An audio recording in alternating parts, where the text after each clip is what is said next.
So you're watching a pro Valorant match. You see the insane headshots, the perfectly timed strategies, the clutches that make you jump out of your seat. But what you don't see is this invisible framework that's running the entire show.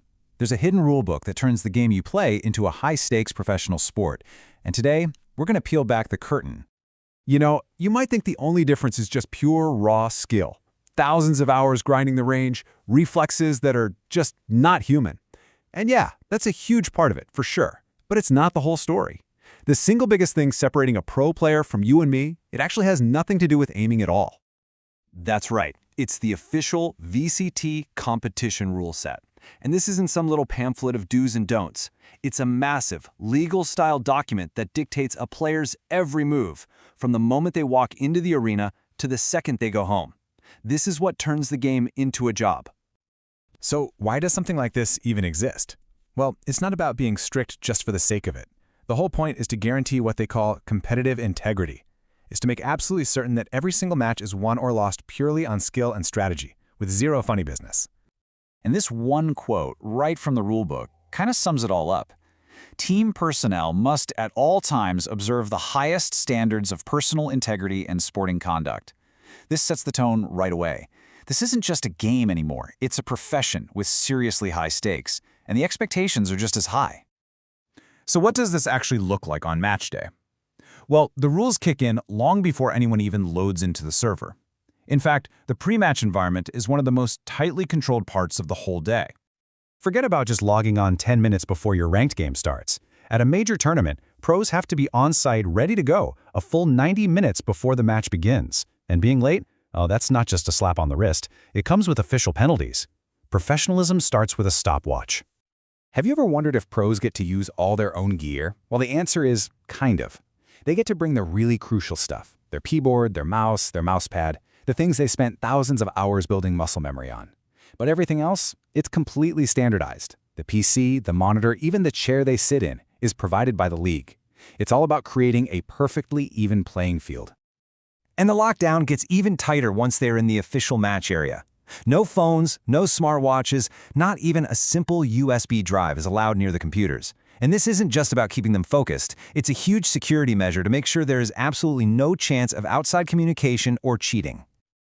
Okay, so the players are finally in their chairs. The countdown starts, and a whole new set of rules comes into play. It all begins with the chess match that happens before anyone even thinks about buying a sheriff, the map selection process. This whole pick and ban phase can look super confusing, but it is pure strategy.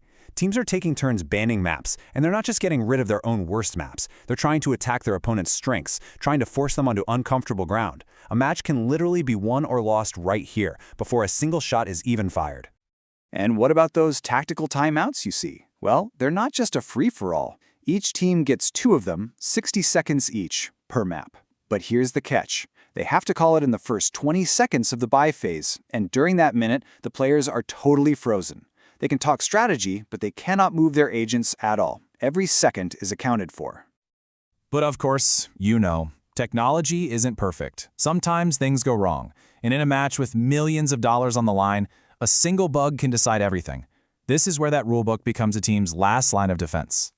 A timeout is for strategy, but a pause is for problems. If a player's mouse dies, a referee calls a technical pause. And the key rule here, absolute silence. The team is not allowed to say a word to each other while the officials fix the problem. An emergency pause is even more serious. It's for a player's actual physical well-being, and it's used very, very rarely. Okay, this right here, this is the phrase that sends shockwaves through a tournament. A game-breaking bug isn't just some little visual glitch. It's an official classification for an error so bad that it makes it impossible to know who would have fairly won the round. This exact definition is what triggers some of the most dramatic decisions an official can make. So what happens if a team thinks a bug just costs them the entire game? They can't just shout about it. They have to issue an official challenge, and let me tell you, it is a huge gamble. To even get the refs to look at it, they have to wager one of their precious tactical timeouts. If the refs check the tape and find nothing wrong, the team doesn't just lose the challenge. They lose that timeout too. It's a massive strategic blow. Which brings us to the consequences. This rulebook isn't just a suggestion box. It has teeth, real, sharp teeth. From a tiny delay to a game-breaking exploit, every single violation has a specific, escalating punishment designed to keep things fair.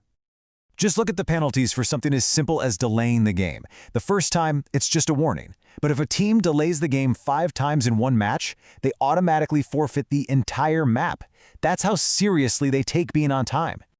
And if a player is caught intentionally abusing a bug, oh, the penalties are devastating. The officials can do anything from just replaying the round to forcing an immediate round loss. And for the really bad stuff, they can force a map forfeit or even a match forfeit, ending a team's entire tournament run right there on the spot.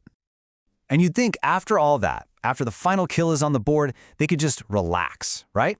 Nope, their job isn't over. The rulebook actually specifies that they have mandatory post-match obligations, like media interviews. They're professionals representing a global sport, so they have to act like it, win or lose. So the next time you're watching VCT and you see a long pause, you'll know it's not just some random technical problem. It's a whole system of rules, reviews, and high-stakes challenges clicking into place. You're not just watching players anymore. You're watching a complex, regulated professional sport unfold. So now that you know the rules, does it change how you'll watch?